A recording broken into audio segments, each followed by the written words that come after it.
Il est 7h51, c'est l'heure de retrouver Guy Carlier, Carlier Libre. Laurie, ce matin. Oui. Avec une date, le 13 novembre, rien que cette date donne envie de rester couché. Alors c'est pourquoi certains jours, la chronique de Guy Carlier ressemble à une mission impossible. Bonjour Guy. Bonjour Guy.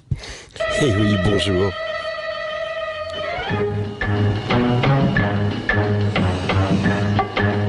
C'est vrai, Laurie, ma mission consiste à empêcher les auditeurs de retourner leur oreiller du côté frais en disant « Bon, allez, encore 5 minutes », puis se rendormir après avoir fait un petit bruit de bouche destinée à humidifier la sphère ORL, asséchée par des heures de sommeil, un peu comme ça.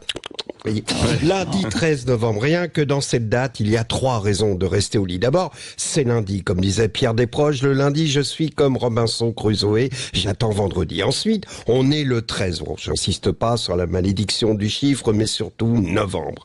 Novembre, le mois le plus désespérant de l'année. Alfred de Vigny n'a-t-il pas écrit « Il tristait sur la ville en ce jour de novembre où quelques égarés marchaient d'un pas précis » et pressé sous une bruine pénétrante comme une dague de Tolède. C'est beau, n'est-ce pas, Patrick ?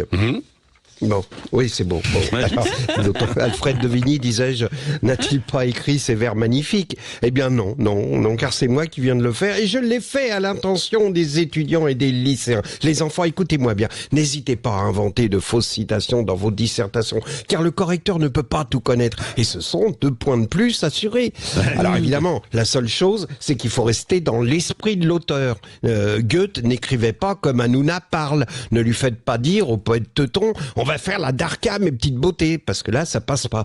Non, revenons à la morosité de la date du jour, 13 novembre. Ça nous renvoie, je l'ai dit immédiatement, à la barbarie, d'accord, mais ne vous rendormez pas, car il y a de bonnes nouvelles ce matin. D'abord, la manif, hier, s'est bien passée.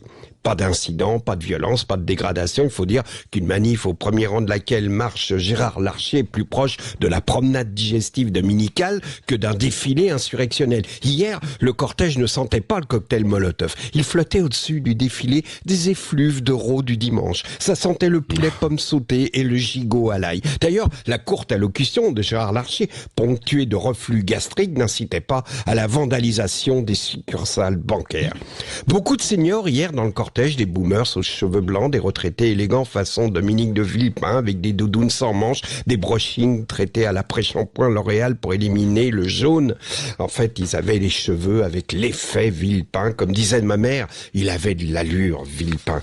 Dominique de Villepin, à qui l'actualité a donné l'occasion de revenir en télé la semaine dernière, on l'a vu évidemment, et aussitôt dans les EHPAD, ça a été l'effervescence, car Dominique de Villepin, c'est un sextoy pour les mamies. Des médecins m'ont rapporté quand dans les maisons de retraite, à l'apparition de Dominique de Villepin à la télé, ces octogénaires se sont mis soudain à passer la langue sur leurs lèvres desséchées et les yeux clos se titillaient le bout des enfin celles dont les bras étaient assez longs pour atteindre les genoux.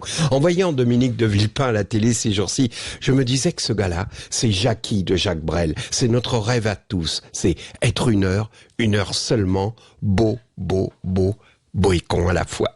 Être une heure